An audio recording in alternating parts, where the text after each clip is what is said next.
What is up, Nerf Herders? I am Scott. I'm John. I'm Jason. And welcome to episode 1 of Nerf Herders podcast, where we have come to chew bubblegum and kick ass, and we're all out of bubblegum. Oh, fucking A. So, in this podcast here, we want to talk about all things film, comic book, video game, movie news, pop culture stuff. We're just here to have a lot of fun, just talk about shit. Hope you guys enjoy it. So, we're going to kick off with a couple bits of movie news. Wasn't a whole lot this week, but one thing that is rumored right now that is really badass is Chris Pratt could be the next Indiana Jones. So, yeah, this is fucking killer. I'm very excited about this because Chris Pratt is probably one of my favorite actors right now. He's the new hotness, dude. He is.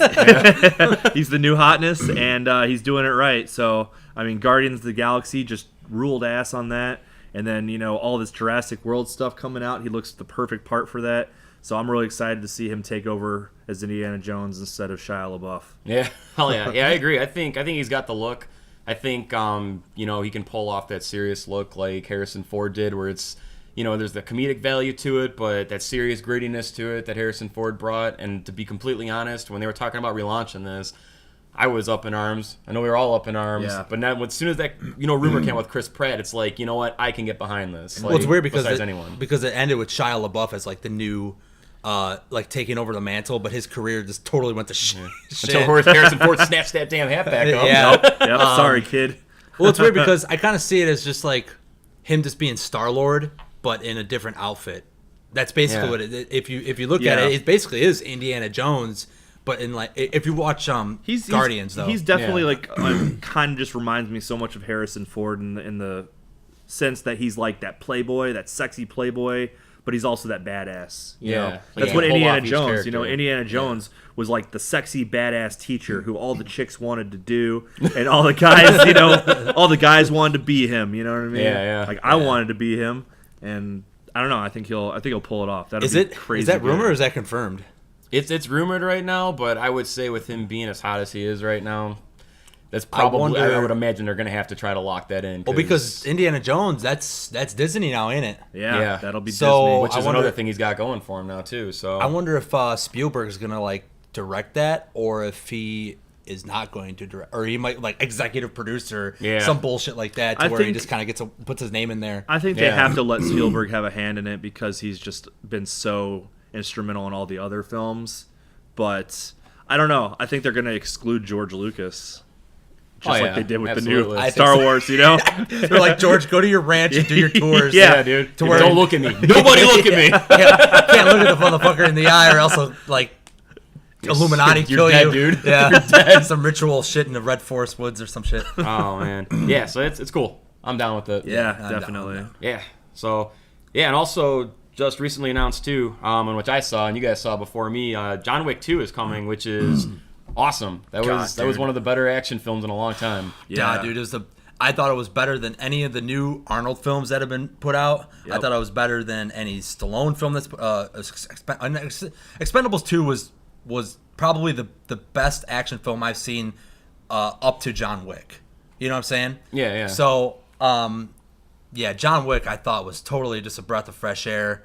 It was, you know what I liked about it, man, was the filming, the filmography of it. Like how finally a fucking action movie that is filmed where you can actually see the action. You can see the fights break out. You could see what he's doing. And it was all him doing it. He did it on stunts in there. Right? And he showed bruises and everything on his arms and stuff. And the director's like, man, that's an actor. Which is so cool. Because Keanu Reeves is one of those guys where it's so hard to get behind sometimes. But I feel like the roles that they limit his dialogue and just give him kind of like a wooden doll type of a character, dude. Like Neo in The Matrix and stuff. There's not a lot of emotion behind those characters. Right. And those seem to be his best roles. I can take him serious in those roles where I feel like he's a wooden character as opposed to Point Break, which is like a phenomenal movie. But it's like he tries so hard to be serious. Like it's comical to an extent. Like Patrick Swayze wipes him under the table in that movie, Definitely.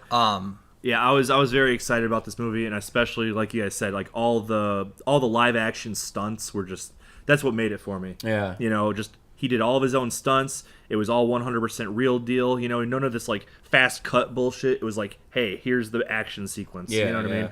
And it was headshots galore. Yeah, cool ass headshots and just any kind of weapon play, I guess what you would call it. But It was so cool, man. It was a breath of fresh air. Yeah, you know what's crazy about good. You know, I always kind of like didn't take Keanu seriously, or I always thought my perception of him was kind of like a jerk, you know, jerk type of actor that you would meet in real life and he would just blow you off, you know, type of jerk. But come to find out, I didn't know this, but did you know that when he filmed The Matrix, obviously Matrix blew up, he made so much money, yada yada yada. He took like, I think it was like a third of his cut or more, maybe one of those ballpark regions, and gave his cut to the people who worked on the film who didn't get paid. Wow. I didn't know about that. That's pretty cool. Yeah, it's crazy. Yeah. He is a down-to-earth guy, though, actually. I think he's just one of those dudes who likes to keep to himself. He seems like he's just like, you know, I'm in my own little bubble, let me do my thing. But he does seem pretty cool. Like, oh, yeah. Well, I inadvertently met him. I don't know if I've probably never told you guys this. I was down at Lincoln Park Zoo in the city, and all the streets were kind of like filled up as we were going in and stuff. And they had like movie trailers out, like the trailers out there for the stars and all that. And all these people were talking about like Keanu Reeves and Sandra Bullock. Wait, when was this? Oh Jesus, dude! Like 10 years ago? Probably like 10 or 9 years, like a long time this ago. was for that one film that they did together. House. Yeah, the Lake House. Yeah, and I had no idea. I'm just like, yeah, whatever. So we go in and we leave, right? So we're walking on the sidewalk, like on our way to the car, and like here comes Keanu Reeves, just hops out of a trailer and he's just walking down the sidewalk like it's nothing, and he was like a step ahead of me. I'm just like it's kind of like starstruck for a second, you know? I was like, holy shit, like it's really him. And I was like, dude, like you're Keanu Reeves. And he just kind of turned and did like, you know, that little head, and I was like, yeah. You know what I mean? No way, for real? Swear to God. Instead of that Harrison Ford, fuck off. Yeah. He's like, yeah. You know, and like all of a sudden, like all these girls like swarmed him and started taking pictures. But I was just like, okay, look, it was just pretty wild. He looks really good for his age too. Oh, he's like pushing 55 or some shit. And I'm really excited that they're gonna do that new Bill and Ted. Hopefully that works out. Oh man, that'd be killer. Because like that's my favorite role he's ever done is Bill and Ted. Yeah, which that is just awesome. kind of like gets him. He's just that like that type of attitude. Yeah, personality. Yeah. Where do you guys think they can go with John Wick 2 then? Like, you know that the first one seemed like they opened it up for sequels, but it's like it was almost like a contained story. So like, how do you continue it? I don't know. I don't like. I personally don't want it to go the route of Taken, which is like Taken 1 was like he killed all these Eastern European dudes, and then Taken 2. The same guys come back after him again. Yeah. The third, haven't seen the third one, but I assume it's the same guys again. Like, I don't want him to take the same route as like the same Russian mafia trying to kill him or whatever. Yeah. I would like maybe someone else from his past of being a hitman come back. Yeah, that'd be cool. Like something like a separate, well, not necessarily a prequel or anything, but like, someone who was in the past when he was a hitman. Yeah, another enemy that he has faced. Like maybe some triads from like Asia or like other groups of mafia gangs that would be. I think it'd be cool if it was like a triad gang. Then you could bring in a lot of like the martial arts from that area. Yeah, that'd be and sweet. Have some really serious martial arts battles. Because most of his fights were with like Russians where they're just trying to shoot him. So like if he could actually have someone he could stand on his own with and do like some hand-to-hand combat, that'd be killer. Yeah, I'd like to see them. I was surprised seeing Jeffrey Rush in that movie. Like when he had a small role, but he had a pivotal role in that movie towards the end, and it'd be kind of cool. Like if he was working with him at some point, like kind of like link the chain, since you kind of got a little glimpse of what they were was about. In that too, wasn't he? Or yeah, William Dafoe. Yeah, he had. Yeah. So I'd like to see Jeffrey Rush continue it off, just because they kind of like introduced him. It's like, all right, let's learn more about this guy and maybe like his background. Yeah, absolutely. So yeah, good stuff. And the last thing that we're gonna get into movie news wise is Bryan Cranston is rumored to be the Star Trek villain for the third film coming up here. Which is awesome. Yeah. Which would be really awesome. I'm super pumped about that. It's weird. It's almost like he can't it totally catapulted his career ever since Breaking Bad. But now you look at him, it's like you can't help but see him as the Breaking Bad guy. Yeah. It almost kind of like hurt his. I shouldn't say hurt his career. You know what I'm saying? Like it's I think it almost. brought him into a new light though, because previous to that he was like the dad for Malcolm in the Middle. So I never took him seriously. As soon as I saw Breaking Bad, I was like, this show's gonna suck because like it's him, and I've never thought of him as anything more than Malcolm in the Middle's stupid dad. Yeah. So then when I saw him in Breaking Bad, I was like, hell yeah! Like he's got this super good dramatic role where he can be a badass, a bad guy, and a good guy, like an anti-hero, all mixed together. And then when he was rumored to play Lex Luthor, I was super excited. Yeah, because I thought, like, while it did typecast him as like this certain guy, I think it opened him up for more serious roles. Because previously, every role I ever saw him in was more of a comedic, slapstick, stupid role. now he can actually move out of that and be more of like a bad guy or like just a serious dramatic role that he can show all of his potential as an actor. And then I think they said he was going to play a Klingon, which is like even better because like the Klingon, like the Klingons in general, just their attitude and their way of life is just so cool, like as a part of the Star Trek storyline. Yeah. Well, he's got like outside of that Breaking Bad, like did you guys see Argo? Yeah. Like he was phenomenal in that movie. Very good. You know what I mean? Good. And like then you take Godzilla, like he was the only character in that film that I thought that you had any emotional connection to. And like he was so limited, but it's just like the scenes that he was in there, like he sold so well where it's just like I could buy into this right now. You know what I mean? It's just he can pull it off. Like I think there's that difference. Like if you see him when he's bald, it's like Heisenberg. Yeah. Like if you see him with hair on, it's kind of like, all right, like let's see what he can do. Yeah. You know. Yeah, that's the one thing though. It's like you got a TV show. That's the one thing. Real quick, I know we got a lot of shit.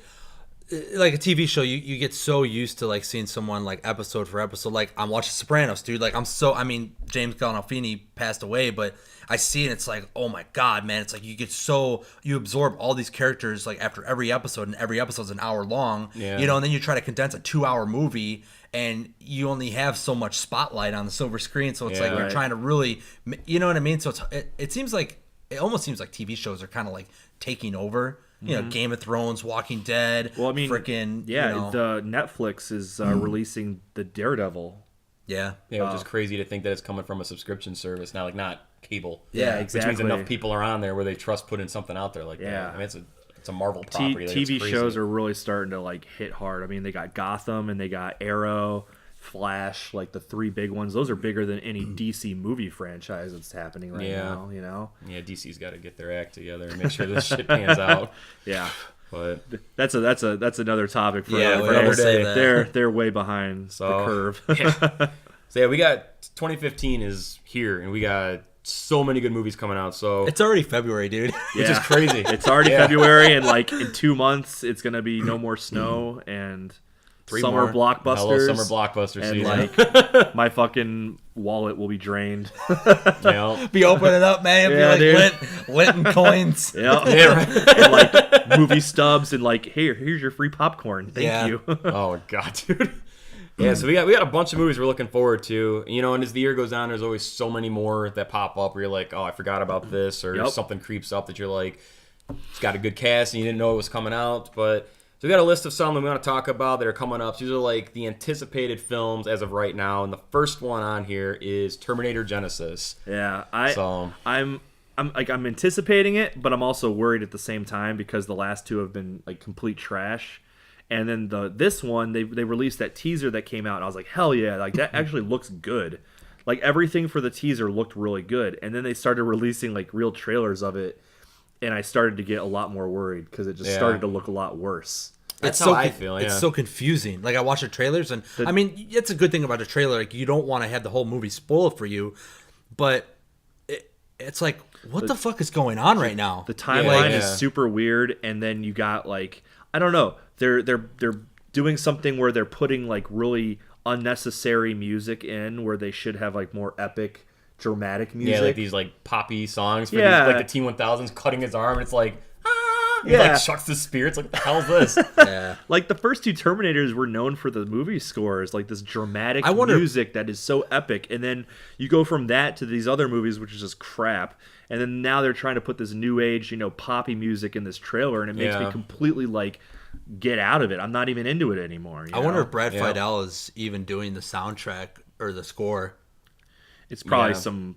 I don't know. The thing that worries me about it, like the alternate timeline thing, I'm kind of digging. Well, not the alternate timeline, but I guess the alternate timeline. Like I kind of dig that. Like you're going back to the original Terminator 2. It looks like, and they're interrupting the first 2 movies, so it's kind of cool because it's cohesive, and I think that Arnie versus Arnie thing is going to be really badass. Mm-hmm. But like, it's when you get that kind of music in there in the trailer, it doesn't give you that like epic feel. It's like the nice thing about Terminator 1 and 2, and like great films in general, Jaws, I mean, you name it, man. Like all these great films, like it's not all about just like throwing shit in your face left and right. Like they gave you compelling characters that like you were into, and you could watch an hour and 15 minutes of these characters and build up to like an amazing climax to a film. And that's like James Cameron for you. Yeah, no, straight up, absolutely. Dude. Yeah. And that's what worries me with this. It's just like it seems like there's so much over the top action. Like, come on, dude. Like the T-1000 is really gonna chop his damn arm in half and like grab this spear and throw it. Like, it's almost going too much. You know, it's almost too much. The helicopter dive. Yeah, what the hell is that? What is white hair flapping in the air? It's like what?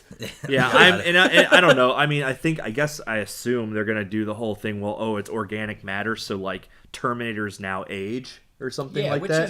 It's cool. But like, because I know the timeline is supposed to go back to the 1960s when Sarah Connor is born. Right. And apparently, like, she grows up. And Arnold comes back in time to save her from a Terminator, you know, and then the Terminator Arnold raises her into the future, you know, and it goes back to where Terminator 1, Terminator 2 kind of happens. But I don't know, just a lot of it seems like way too over the top as far as the action goes, where they don't need this crazy. I mean, Terminator 1 didn't really have a lot of crazy action. It was dramatic. It was very dramatic. It was almost like a love story. Yeah, the film to me, it was a love story. It's not an action movie to me at all. It's a love story. And that's really what they tried to get at was this is a love story. This is two people falling in love, trying to save each other's lives to save humanity. The second one, it got a little bit more action, but that's James Cameron for you, you know. He's more of an action dude. He did the same thing with Alien to Aliens. Yeah. And Terminator 2 even had a very dramatic love story between mother and child. And then when you get to Terminator 3 and Terminator 4, it's like, okay, let's just put a bunch of action sequences and have no real story, no real, you know, I guess, understandable timeline that's going on. It's just kind of like, hey, let's have a bunch of machine guns going off, you know? Yeah, because it kills the substance to it. Like you're saying, it's like when you throw all this action in there, like they're making up for what they're lacking in story by trying to like throw shit on screen. And it's like, give us good characters that we care about and stuff, and you don't have to do crazy things like that. Yeah. Like if if Jaws ended and the fucking shark jumped up through the bottom of the boat and started wrecking shit, it's like the movie's over. Like it's like no, it doesn't work. Right. But you care about these characters, so those little subtle things when you first get to see them go under the boat, dude, and it's like it's mesmerizing at that point. Absolutely. You know, so that's one movie I'm worried about right now. Yeah. With high hopes because we all love Terminator. So, and then we got Jurassic World coming out, which everything about this film so far, I am just loving. I think everything is looking awesome. Their whole campaign, their whole PR, people who are running the website, the Facebook page, the advertisement, everything, the marketing, what they're doing it right. Yeah, absolutely. I like it. Yeah. I mean, before I saw anything for it, I was worried because I wasn't a fan of Jurassic Park 3. And I mean, Jurassic Park 2 was like with William H. Macy, like whatever. Like it was. Do the call. Yeah. Oh, the third one. Yeah. It was like those movies are talk to raptors. Call for help. They're doing a fucking like right in front of them, but the raptors are. Yeah, like holy shit, must be 3 miles that way. Yeah. But yeah, I mean, everything that's like come out from this has been amazing, and I really like the PR campaign where they have like the Jurassic World website, and you have access to the like security cameras throughout the park, so you can actually see what's happening like in the habitats. And which you can is killer. see people walking around. It's like so cool and realistic. And then I fucking loved how they did like the Shamu thing. With like the giant like sea creature that comes up and it eats like Jaws, basically. Yeah, it's like killer. Oh my gosh.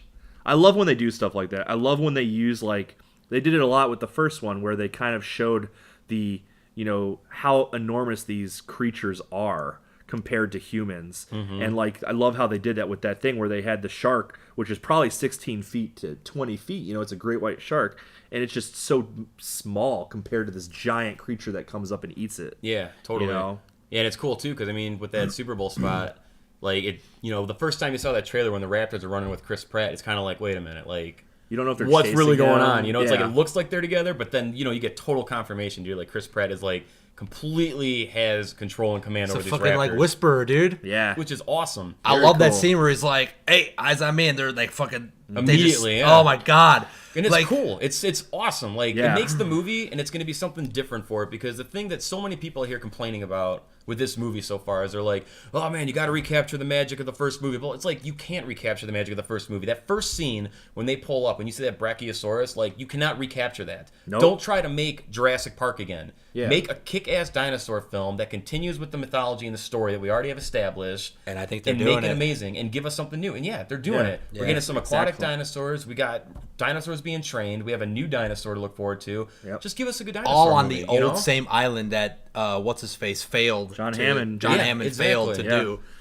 So, Yeah, I think it's awesome. I think, the whole idea of training raptors is very cool, especially because of, like, the first film where you had the original trainer of the raptors who was just basically like, they should all be destroyed. Like, Yeah. we cannot train these things. We have no idea how to predict them, how to do anything about them. And it's so cool that it's like now, yeah, we can. Yeah, like, they learn it. how. Yeah, He's doing we've it, learned yeah. it. We've learned the ways of these creatures. yeah, absolutely.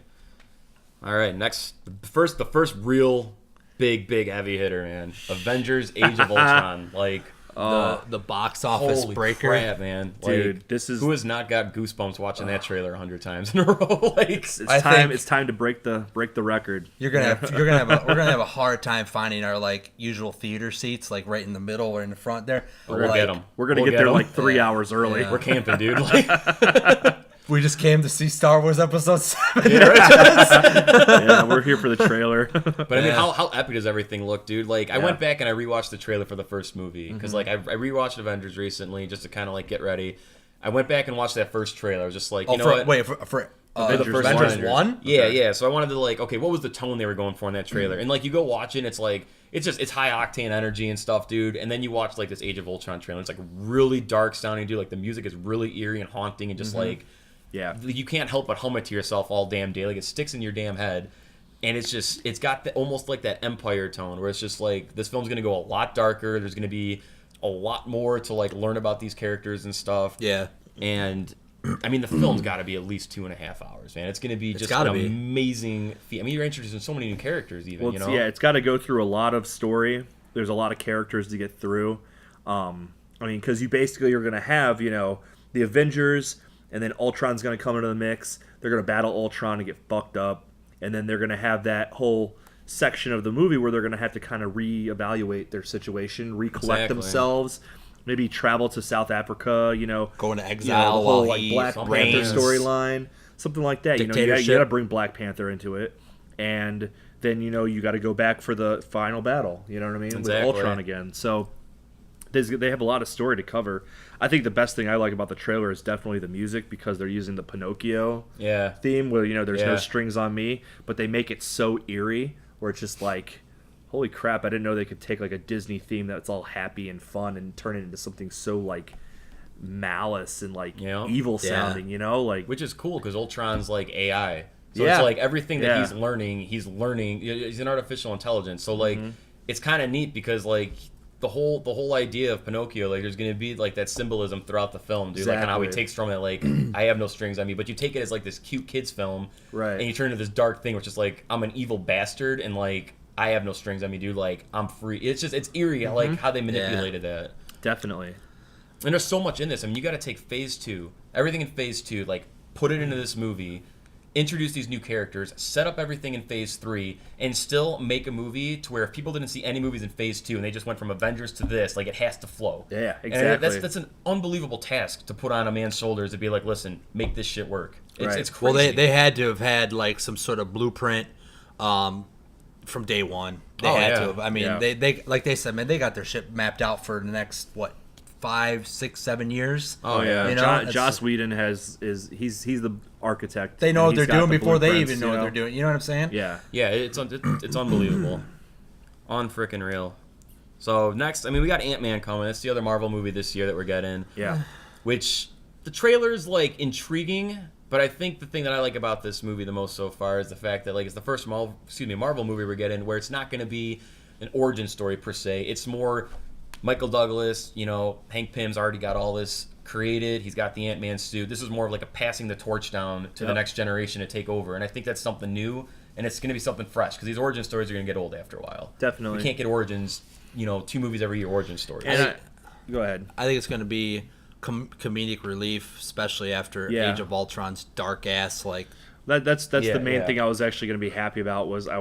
I heard that it was going to be more of a comedic film. Yeah. I mean, it's Paul Rudd, so you kind of have to make it a comedy. And he co-wrote it too, which is kind of cool. Yeah, so I mean, it'll be a nice kind of breath of fresh air because you have, from Phase 1. I mean, Guardians of the Galaxy is the only real comedic film. I mean, in Thor and all these others, you have little bloopers pushed in there, Yeah, but Guardians is like a straight comedy. Guardians, yeah, it's just fun. The whole movie's fun. Yeah. And I think that's going to be nice for this is because you're going to have Ultron and everyone's going to leave super depressed because I think it's going to end on a down note. And, I mean, that's just all great trilogies. The second film ends on a down note. Empire, Yeah, everything like that. So this is going to end on a down note, and you're going to go into Ant-Man a few months later, and you're going to be like, well, I need something to really pick me up and kind of give me hope in the Marvel Universe. Yeah, definitely. Yeah. Yeah, let's keep moving. Time is crunching. All right, Phantasm Ravager. Probably something a lot of people haven't heard of, but the Phantasm horror series, it's my favorite horror franchise of all time, and this year we're getting in the 5th film, which is insane because the first film was back in the late 70s, and we're talking a span of over 35 years.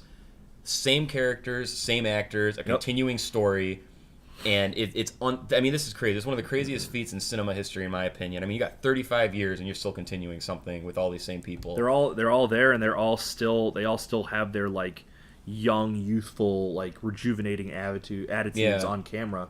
Like, I mean, we were at that horror convention. Yeah, Flashback last year. And we met the cast, and, like, I didn't expect them all to, like, be so amped up and, like, happy. And, like, I was like, damn, you guys are old. Yeah, you guys are really old. doing good. And you're really excited to see me right now. Like, not many people who sign are, like, super excited to meet their fans. They're kind of just there like, hey, thanks for supporting me. But everyone there was super excited. Like, especially Reggie. Reggie Bannister was, like, all about it. Yeah, inviting me to play guitar with him, like while I was just sitting there at the booth. I was like, okay, hell yeah, yeah, that's pretty cool. Cool. Yeah, you could tell they definitely have a passion for that, all those roles. Like they have a passion for the fan base, that niche, that genre. Like, which is awesome because this movie doesn't happen without the fans. Like, right, exactly. They all want to do it, but it's so hard to get the funding for this type of a film. Yep. You know what I mean? And like the fans spoke, dude. Like, these people got together and put together this film to complete a story, like solely for fans, and that's amazing. Yeah, I think Phantasm is one of the only horror, like, I guess, genre films or groups of films that is like still very cult following. Yeah, absolutely. If I talk to like a lot of my friends and who like horror movies, and I'm like, have you seen Phantasm? A lot of them are going to say no. Because it's more of a hardcore fan film. Like, yeah, absolutely. You have to be a hardcore horror film to watch Phantasm, especially 1 through 4. So I think especially for Don Coscarelli to like still be like, let's do this. Let's give this something back to these fans. They've been waiting for a decade since the last one. Yeah, when was 99? I think was Oblivion. So almost 16 years about now. That's crazy, and he's still doing everything right. Yeah, it's unbelievable. So yeah, if you guys should check Phantasm, I'm telling you, it's killer, man. Most original horror film ever, in my opinion. And the score is like super eerie and haunting, and just gives me goosebumps. Yeah, that score to me rivals John Carpenter's Halloween. Absolutely. Like, absolutely. That Phantasm score is perfect. I like it more than Halloween. I like it more than like The Exorcist. I thought The Exorcist was probably one of my favorite movie scores, and then when I heard Phantasm, I was like, like Phantasm takes the cake. It's dead on. It is scary. It's eerie. It haunts the shit out of you, and that film like haunts the shit out of me. Like, I still watch Phantasm 1, and I'm still like terrified when I watch it. Like, there's still parts where it's like, I totally just aren't. Even though I've seen it a million times, I'm still not expecting it. Yeah, it's killer. So yeah, can't wait for that. We don't have a release date for that yet, but it's coming this year for sure. Yeah, he confirmed 2015. Yeah, it's coming. Yeah. So yeah, we got Bond 24, which is now called Spectre, coming out. Which I'm not a huge James Bond fan, but I loved Casino Royale with Daniel Craig, and I loved Skyfall. So like, I'm behind Daniel Craig in the role. My favorite, or I shouldn't say my favorite. My Bond that I really liked the most was Pierce Brosnan, like with GoldenEye. Yeah. And then when Daniel Craig came out with Casino Royale, like after Brosnan did those last couple movies where everything was this action packed, where he's taking Aston Martin just blowing it up into like saving the world from the sun and shit. It was just like way over the top, and you go from all this heavy duty shit to like a card game, like a poker game, Right. And then that's the main thing. It's just like Well, it brought it back to the Very original, mature. the Very original mature. Bond. Yeah, it Like, was. It was a more grounded James Bond. Yeah, because I mean, my favorite film is GoldenEye, just because I love the video game so much, and that's really what got me into Bond was the video game. So when I watched the film, I was like, hell yeah, this is awesome. The other Pierce Brosnan films, I'm not a fan of. Like, I'm not like holy crap on because it was just a little too over the top. But I think what was awesome about Daniel Craig and Casino Royale is it brought it back to the old original Bond. You know, back when Sean Connery was Bond, back when it wasn't just over the top action, it was a lot more serious and it was a lot more, you had to put thought into it. And James Bond was like a genius. You know, he wasn't just like this guy who just does a bunch of crazy stunts with his car, but he's a very smart secret agent. He's very, stealthy. He knows what he's doing. And I also love like the fight scenes in the new Bond films. It's good. The choreography is really awesome. It's really cool. They brought like that parkour kind of crap into it, but they made it like work. It was fun. Yeah, it should be pretty good. And I can't think of the guy's name offhand now. Sam Mendes is back to direct. Who did Skyfall, which is cool. Cool. Yeah. Okay. So I mean, you're going to get a similar tone. So. And what was it? Christoph Waltz. Oh, Christoph Waltz. Yeah. I think they said Skyfall was the highest grossing Bond film of all time. Really? I wouldn't doubt it. I think it was. Huge, it broke a Bond record, and that was huge. Well, it had Adele doing the soundtrack and That's everything. right. I mean, it was a pretty big deal. Yeah. So. Yeah. So yeah, we got Chappie coming out too, the new Neil Blomkamp film, which District 9. I think District 9 is his best work. And, the what's the other one there? Elysium. It was all right. Good concept, maybe not executed as good as it could have been. No. Like I love the idea for that, and it's like because it's sci-fi, but it was like a cool idea. It's it basically didn't hit home as much as I thought it would. Like Charlton Copley from District 9 and like the villain in there, like he owned that movie. Oh yeah, like he was such a sinister bastard and like was awesome. Absolutely, and he's gonna be in Chappie. Like he is Chappie, which is awesome. Oh, he is. Yeah. God dang, him and Neil Blomkamp must have like a really close knit relationship. Dude. Yeah, totally. And it's a cool cast, dude. Like Sigourney Weaver, Hugh Jackman. It's gonna be a sad movie. That's what it's gonna be. Yeah, and it's gonna be killer, dude. I don't know who he uses for his special effects team, but like his special effects are like it rivals. Insanely better than almost anything else out Yeah, there. Like they look especially like great, dude. Like the aliens in District 9. Yeah, when I saw District So 9 real. and I was, it was that found footage type, film where it was like almost like it was filmed with a handheld camera. The special effects were phenomenal, better than anything that's come out since then or before then. Like it's unreal. It was next level. So yeah, it's pretty crazy how realistic it looks. Furious 7 is coming, and I don't know how you guys feel about the entire Fast and Furious franchise and all, but the last two I thought were awesome. The last two I think were the best ones ever. I love the first one. Just because I first thought it one was was good. a killer film. Yeah, This is the first first one's really good car racing film. It was. It had like a good story behind it. Yeah, too, it was like a heist film, but it also had the cool love story attached to it. I like Paul Walker, and then the other movies got kind of douchey because it was just like, all right, here's all the Jersey Shore, dickheads are gonna get into this film, and it has like all these stories really suck. It's just about like having muscles and like tight shirts and neon lights. Yeah, and there's neon lights. Do it. Yeah. Welcome to Jimmy's Neon Warehouse. We got all your warehouse needs with this neon. We support Batman forever, Batman and Robin, and now we have Fast and the Furious here. Come on down now. Yeah, Too Fast, Too Furious. Yeah, Too Fast, Too Furious. Come on, see. The only thing I worry about, the trailer looks awesome, right? It's cool, rock, everyone, Paul Walker, rest in peace, and then, but you got like, it can't shake this like James Bondy type of like feel to it. I almost think like it's going to be a little bit too, like, it's definitely fucking Hollywood. I mean, that's their there's some thing. crazy over that last Super Bowl spot. Like, it's like Italian Job meets James like Bond. the fucking the Corvette like going from like skyscraper to skyscraper. Yeah, like, Jason Statham. Like wasn't that from Transporter 3? Yeah, the same thing like the parking garage launch or whatever. Yeah, like that shit's like. It's like looking at it, it's like this is too much. But hopefully, in the context of the film, like it's just so much fun. We're just like, hell yeah, you're just behind it. Well, and like I said, like I hated, I loved the first one, and then the few that followed, I hated. I thought it all sucked. And then as soon as The Rock came in, I think he saved the franchise. Yeah, because as soon as The Rock came in, I was like, oh my gosh, like these are good. Yeah. The last two killed. Yeah. So I mean, I thought with 5 too, like they stopped taking the movie so damn serious. Like they were trying to be so serious, and with 5 they're like, screw it, dude, let's make a fun heist movie, and like it was a fun heist movie. It was very awesome. Yeah. With good villains too, which is awesome. Very good, yeah. So next is Mad Max. I know you're really excited for this one. I am. I love Mad Max. I love all of the Thunderdome movies. I love, I love it. I think it's cool. Like the whole post-apocalyptic world of just like mayhem and chaos and anarchy, and it's a good revenge film. I mean, the original Mad Max, he's a cop and like these crazy motherfuckers just come and kill his family, and he has to get revenge on them. And it's Mel Gibson, so it's like the best kind of revenge. You know what? Like, give me back my son. I mean, think of every Mel Ransom. Gibson, dude. Think of every Mel Gibson movie where he has to get revenge, like The Patriot. Where they slaughter like his son and. Is he in this one again? No, but still, I'm just like I love Mad Max. Have him at some extent, I would think. Well, maybe they have a small cameo. Yeah, Tom Hardy is the playing, main, and I love Tom Hardy. That's why I'm excited. And Tom Hardy's awesome. What I it don't looks care like? how bad a movie is. Tom Hardy is awesome. Tom Hardy what it looks like. awesome. I mean, I'll watch it. I'm not a huge. And it's by the guy who made the original. Like, that's pretty crazy. Yeah, it's all coming together like perfectly. I remember seeing real quick. I remember seeing the originals a long time ago. I don't remember them. I gotta watch them. Whatever. I liked them. Yeah.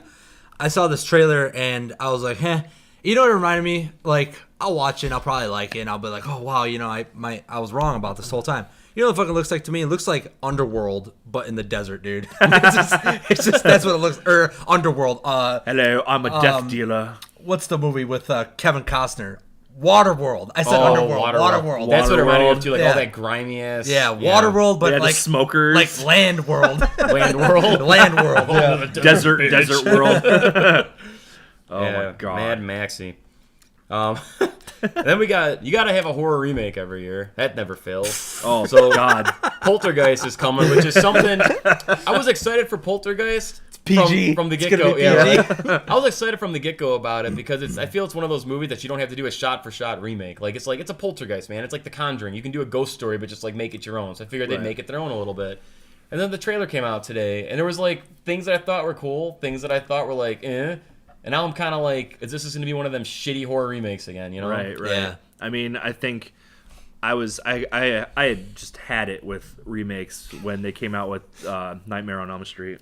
Yeah, that pretty much did it. And when Sparks flying off claws, no thanks. Yeah. Like when I saw that movie, okay, like cool. I liked the scene where they did the girl being suspended in the air.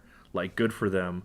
But the rest of the movie, I was just like, oh, okay, fuck this. And then Evil Dead, I enjoyed. I thoroughly enjoyed that film. I know a lot of people fucking hated it or have their issues with it. I personally loved it. It's my favorite horror remake they've ever done. Like, out of any horror remake, I think that's my favorite. And I don't know, watching the Poltergeist trailer, it looked okay, but it didn't get me excited. Yeah, it didn't amp me up more. It almost let me down a little bit. Yeah, I expected to see something that was gonna be like, okay, I'm really super excited, but then it was kind of like, whatever. But did it feel like Insidious? Yeah, did it almost feel like exactly like Insidious? Like the it's same just like imagery and everything. Poltergeist to me is not a jump horror film. Like it's not a jump scare film. Yeah, it's atmosphere. And the trailer made it was like a jump scare film. Exactly. And I was like, Darth Maul's gonna come at the end of that movie. Mark my words, Darth Maul's coming. Oh my gosh. And we got Fantastic Four coming out, so another Marvel movie, but coming from Fox. Yeah. Well, so are they gonna tie Silver Surfer? I wonder if they're gonna tie Silver Surfer in with anything that has to do with Thanos. Probably not. I would think not, because that character is. I know there was that's some owned by rights. Fox. Yeah, I think Marvel almost had a chance to get him back at some point. There was like something with him and Galactus. They were going to get him. God, that would have been so awesome. But I think the thing with Fantastic Four is the same stipulation, similar to what Sony had with Spider-Man. Like if Sony wouldn't have made the Amazing Spider-Man, they would have lost the rights to that character and went back to Marvel. So like this bum rush to make a movie, and I think it's a similar thing with Fantastic Four. Like the first two flopped, they couldn't make a third one. So it's like we need to reboot this, or we're losing the rights to these characters. Right. Why would you lose the rights to the characters all on like we have to get a movie out? There's like I think it's a contract. Oh, contract clause. If it's dormant for X amount of years or something, you lose the rights. And actually, Fox was about like their contract with Fantastic Four was almost up before they made this film. That's why it came out so quick. Like I didn't even know they started filming it. Yeah, it was really like under the table. And then I saw. Then I saw it was probably all done in a fucking blue room. Like no real CGI shit show. Just no live action scenes. They all just sat in like a blue green room or whatever for like 10 hours and filmed it. And like, all right, you're done. The only thing that's got me excited about this movie right now, the trailer didn't do much for me at all. Like, there's a couple things I was kind of like, yeah. But the fact that it's coming from the same people that brought Chronicle, Like, it's got me. Yeah. I'm intrigued because of that alone. Like, it's the only That thing dark- that's making me. I like care. that, dark, and then I bro. like that they're gonna have Doctor Doom as the villain because I've been waiting to have And like Toby a Kebbell's solid. playing him, which is cool. So. Yeah. So I don't know. I'm gonna give it a shot, but I don't think it's. I mean, I feel like Fox is gonna try like really hard because they just put out X-Men, and X-Men was like fantastic. So Yeah. they're really gonna try and go hard on this because I know people are really bummed out about the original X-Men trilogy. Yeah, And, yeah. The new blood, if you will, has like really rejuvenated them. So I think they're gonna try and match it, but I don't think with they're Fassbender and them. Yeah, Yeah, I definitely. don't think they're gonna succeed personally, just because I mean I'm not a big Fantastic Four fan. Neither am I. I think the story Yeah, has some cool characters, but whatever, like It's yeah. good, but, in general, it doesn't really do much for me. It's like So- Captain Planet, dude. It's like, who the fuck cares? You know? It's really. Oh my god. All right, let's burn through these next two here. We're like cutting it short. Oh man, yeah, we gotta. roll. Hunger Games Mockingjay Part 2. I have not seen any of the Hunger Game movies, but I know you're digging them. Yeah, I like Dude, them. a they're lot. awesome. You definitely They're gotta good. see them. That's what I'm hearing. It's Really like good things. it's so. like The Running Man, but like with It is. with, It's the Running Man, dude. with Yeah. Jennifer Lawrence. It's like and- a. Go ahead. No, she kicks ass, dude. It's awesome. It's fun. right. I gotta get you on got these. you got Donald Sutherland as like the main bad guy.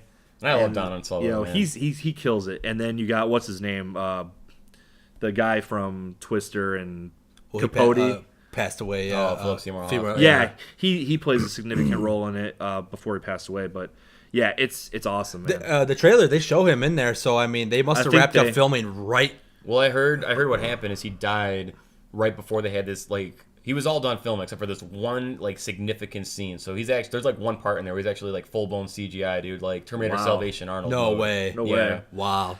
Oh, all right. Well, So we'll yeah, see. I got to catch up on those. Man, things he so I was can such- he was go such a see watch these it, in the too. theaters with You'll enjoy it. Yeah, it's basically uh, Running Man meets like some sort of like Nazi what do they call them before they threw him into like the concentration camps, like the ghettos, like the ghetto, kind of like Yeah. that. It's like a ghetto, like World War here- II ghetto meets like It's Running like Man. it's yeah. like Running Man meets They Live, Oh, Yeah. okay. where you have yeah. this police state Yep. and everyone's stuck in Yeah, their little like straight ghetto Yeah, I got to get on things, these. and they then. gotta fight. They're the awesome. man. It's awesome. cool. It's really good. I've been missing out then.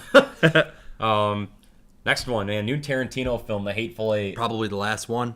You think so? I think so. I think I don't know, man. He said on the record that he wants to complete the Kill Bill trilogy, and I think he also has to complete his Revenge trilogy, See, and I also heard that because this is part of the History trilogy, because he did Inglourious Bastards and then Yeah, Django, Django. and then this is supposed to be the third one, so it's a trilogy of like him rewriting history. Wait, what is Hateful Yeah. Eight? What is Hateful Eight's supposed to be like the a Magnificent. synopsis. Well, it's supposed to be it's a western, but the name is based off of the Magnificent Seven, which was an old western Oh, okay. cowboy movie. Yeah. So it's another one like that. So it's probably similar to like the Django feel, but it's going to be taking place in like the West instead of the South. It's gonna be fucked up, dude. I'm so excited. He usually It's gonna be killer. he usually It's goes an amazing cast. Like, Yeah. it's he unreal. goes out with like that like grand finale bang like in every movie. And it goes back to the thing, dude. It's like he creates such interesting characters where it's like you can just sit there and watch people having a conversation Yep. for damn near 2 hours in a Tarantino film because he writes good characters. Yeah. Like Absolutely. that's what's good about him, dude. His dialogue, it's unmatchable. Like his It dialogue's is. unbelievable. Yeah. And then we got the biggie. This is The Big Kahuna. dude. The big Kahuna Burger. Yeah. We got Star Wars Episode 7, The Force Awakens, which is pretty much almost closing out the year on December 18th. And holy hell, like, how long, dude? Like, we've been talking about Star Wars, man. Like, just the debate, is it ever going to happen? Is it ever going to happen? God. And then that day, dude, that Disney bought it was just like 7, 8, 9 is coming. It was just like Christmas came early, man. It has Yeah. been a long. It's Yeah. been a long time coming. For those of you who don't know us, we go to a lot of conventions. We've been to the past 2 Star Wars conventions, and the last one we were at, George Lucas, Both in Orlando. both in Orlando. Yep. And when we were, it was Celebration 5, which celebrated the 30-year anniversary of Empire Strikes Back. Yeah.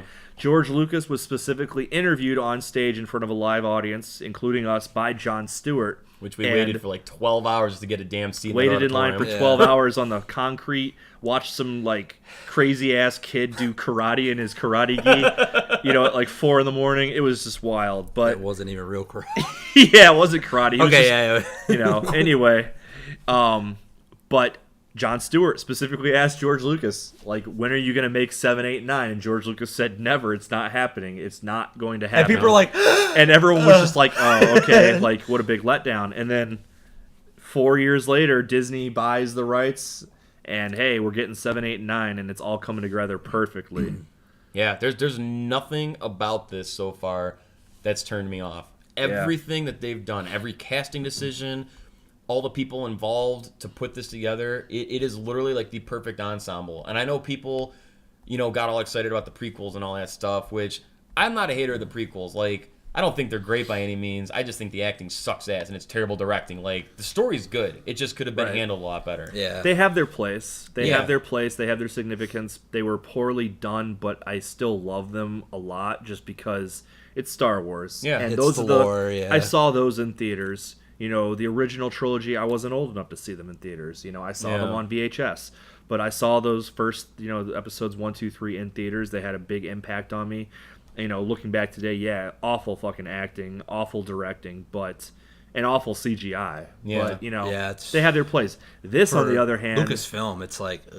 Yeah, exactly. It was very much like it was done with, like, some Apple product on his laptop, like, and they casted so many like big names for that, and it's like that's why people got so excited. It's like Star Wars is coming back, John Williams is back for the score, George Lucas is on board. Look at all these like big actors, and that's what I like about the casting for Episode 7 so far. Is because it's like they've got people that are recognizable, but not one person that they've casted so far is like a top dog A-list type of actor. Yeah, That's like how... it's people that you recognize, some people that are just like, wait a minute, who are they? Yep. And it's nice. I like that. Like John Boyega, perfect, man. Oh yeah, it's crazy that this is like this is going to be their breakout roles. Like this is going to make or break their careers. Like you can take off to like superstardom, dude, and forever be remembered as like I was casted in Episode 7, and I'm like a favorite character. I'm a favorite, like a fan favorite, whatever. Yeah, dude, you just make your one damn movie, dude, and go to conventions for the rest of your life and live. Yeah, it's Peter Mayhew. That's what was so good about the original trilogy, dude. Episodes 4, 5, and 6, like Mark Hamill, Carrie Fisher, Harrison Ford. Who the fuck were they in 1977? They were nobodies. Harrison Ford had one major film under his belt, which was American Graffiti. Yeah. That's all he had. And Mark Hamill's on like TV for a little bit. Exactly. And Carrie Fisher was, doing coke. I don't know.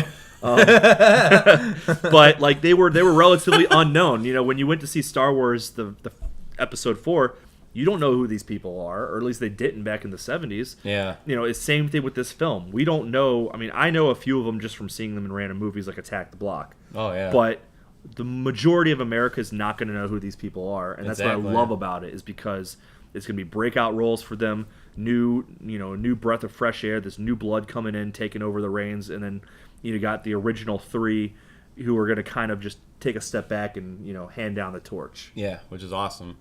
So it's going to be killer. We're excited about it. It's just before we move on real quick, if it is successful as people hope it is, and say like hypothetically speaking, it breaks the fucking all-time record, everything's just rolling like money galore, man. It's like, how do you top that with 8?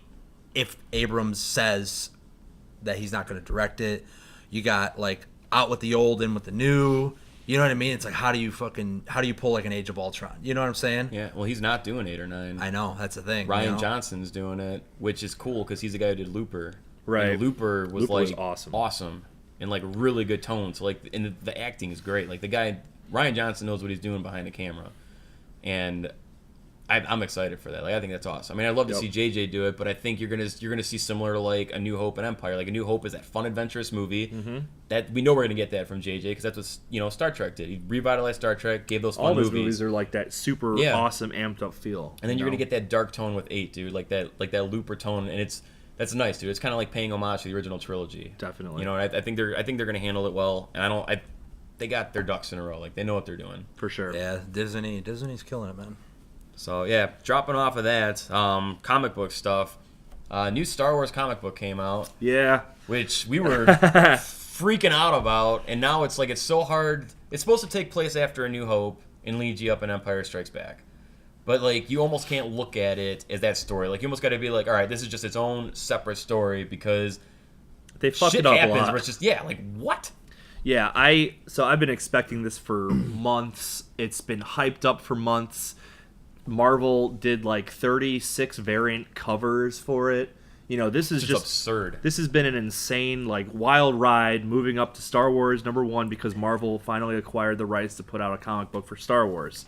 And yeah, like Scotty said, you know, it's supposed to be kind of episode 4.5. It's supposed to take place between 4 and 5, show you the events that happened during that small segue into 5. Exactly. Baby. And I don't think they got the point. I think the guys who wrote it were like, you know, let's give them a good story, but let's forget about, you know, the whole point of episode 4. Let's forget about the whole point of episode 5. Yeah. You know? Yeah, there's things I wish they would have done. Like, I like what they did with it. It's kind of cool to see, like, the Imperial Weapons Factory thing. Like, this stuff's kind of cool, and it's like, I get it. It's a comic book. You got to, like, throw shit in there. But, like, it would have been cool if they would have picked up, like, right after A New Hope ended, in a sense, dude. Like, almost show the celebration at the end. And kind of, like, where did they go right from that spot? Yeah, they should have Something started like with the that throne kinda room, go through that.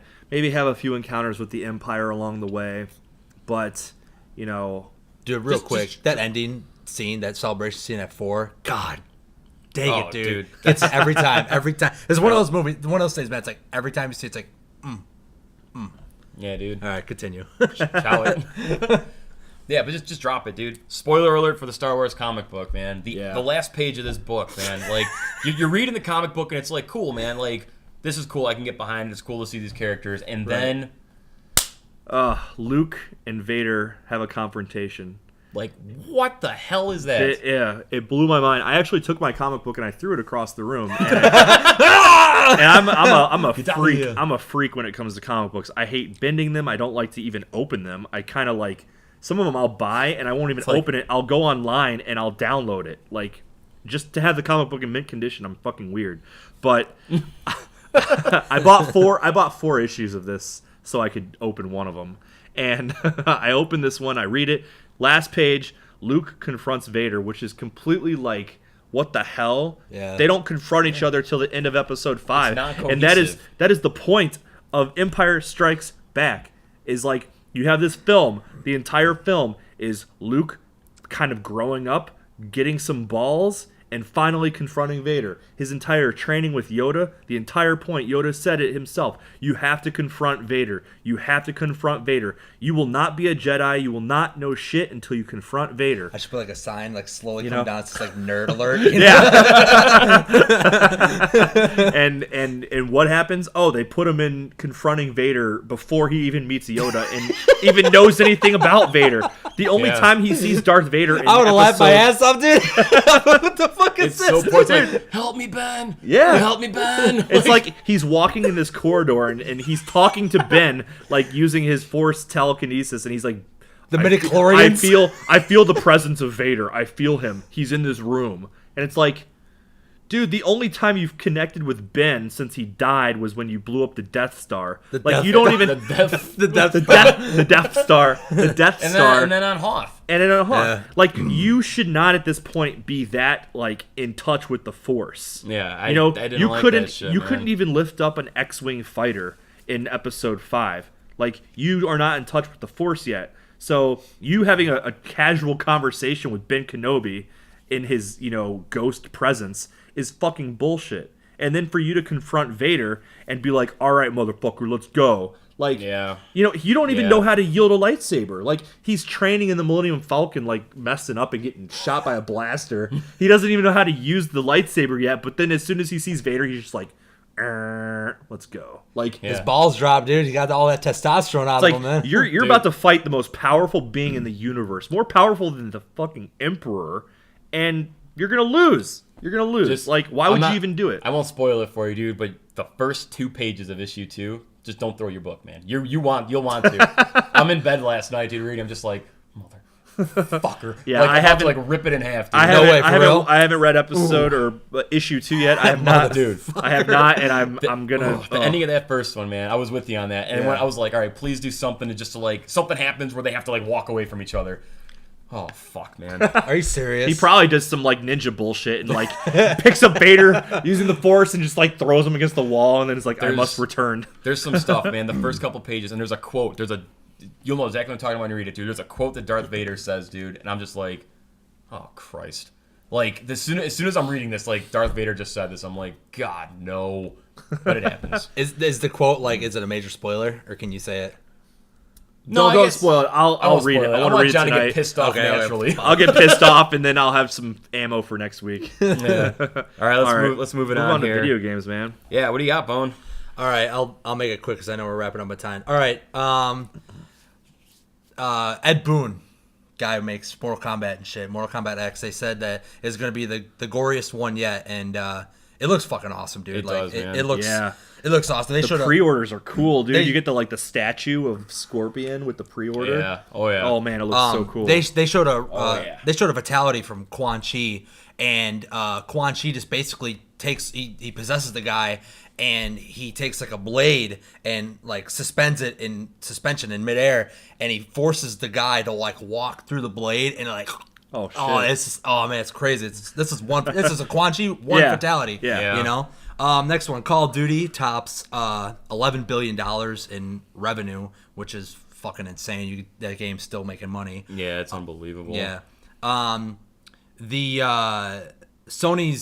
coming out with an exclusive from a studio called Ready at Dawn. It's a game called The Order 1886, and it was supposed to come out, God, dude, probably like Tuesday or the next week or something. This is months ago, but they delayed it.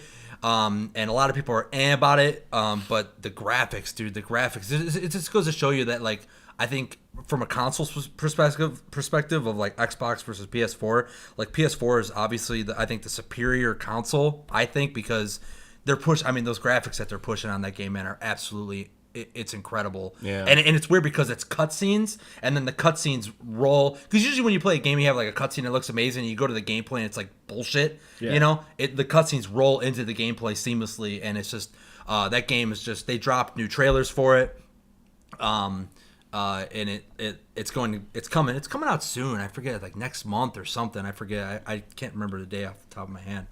Oh yeah, dude. And lastly, because I'm a huge Metal Gear Solid fan and a big Troy Baker fan. Troy Baker he's a voice actor for, God, dude, Joel from The Last of Us, killed it. Best game, my favorite game of all time. You gotta play that game, dude. It's coming, dude. Yeah, it's good. If you're watching this and you're a fan of The Last of Us, or you heard of it and you haven't played it yet, I believe that everybody should, anybody, I don't care if you're a huge fan of video games or if you're contemplating or whatever, dude, you need to play that game. It's like life changing. You know what I mean? You played it. Oh, yeah. I mean, I beat it. It was seriously phenomenal. like it really changed. Fuck, man, it's life changing, man. I can't even think of like the proper words to use because I'm like starting to get excited. But Troy Baker, Troy Baker's the voice actor for Ocelot, and recently he came out saying that the new Metal Gear Solid 5, The Phantom Pain, is coming out this year, kind of like a Ravager thing. You know, you don't know when, but it is 2015. He said it is the biggest game he's ever seen. He said the scope of it is absolutely massive. He said what you can do in that game. He said, I've never seen anything like it. It is gigantic. And he said that they talked about how, you know, the original voice actor for Solid Snake, David Hayter, he had that role since 1998 and up to 2012. So good, 14 years, almost 15 years he had that role. And all of a sudden, like, Hideo Kojima just switched it over to Kiefer Sutherland.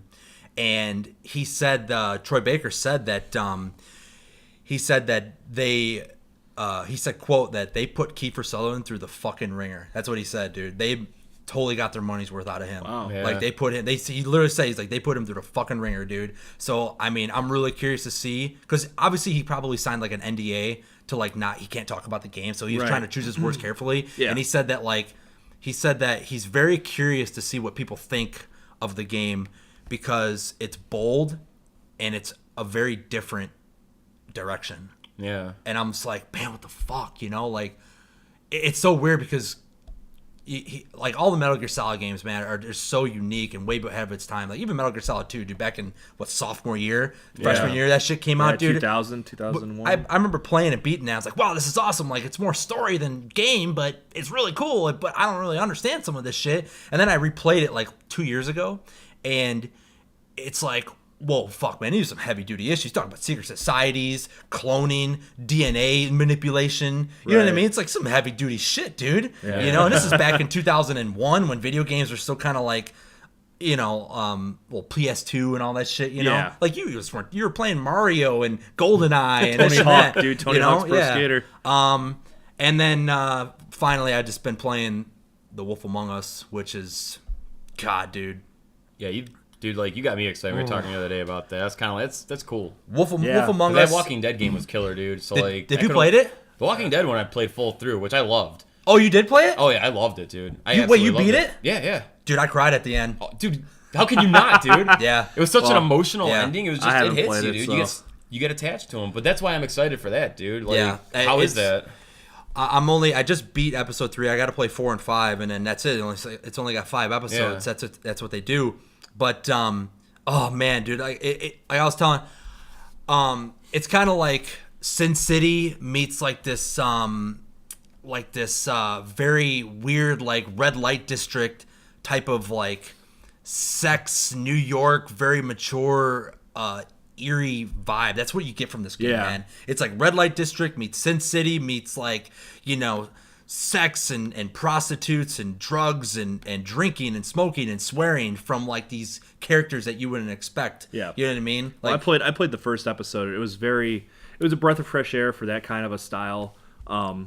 It had definitely like a Vice City, Grand Theft Auto like tone with as far as like, going from story to like, you know, cutscenes to like live action play. Yeah. It kind of goes back and forth, similar to that. The graphics are very similar to that cartoony comic book feel, but then you get into the actual like gameplay, and it's pretty cool. It's cool to see like those fantasy, you know, historical characters being in a different light, in more of a dramatic, like realistic light. I won't go into detail and talk about the synopsis, but I'll tell you this: once you play that first episode and you beat it, and you just want, I'll tell you right now, you once you beat the first episode, you'll be like, oh my god, I gotta get to episode 2 immediately.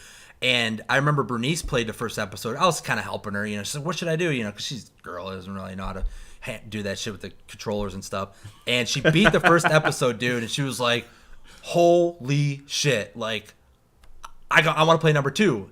And it was at the time when they were releasing them like every other month, right? You know, so it's like number 2 hasn't come out yet, you know. And oh my god, dude, it is awesome. Like, Walking Dead, really good, but this is like in a whole nother like left field, man. And it's totally awesome in storytelling. They got like awards. They were nominated for multiple awards for like the story for this game, the music, and a couple I forget particulars, but yeah, you gotta play it, dude. It's fucking awesome.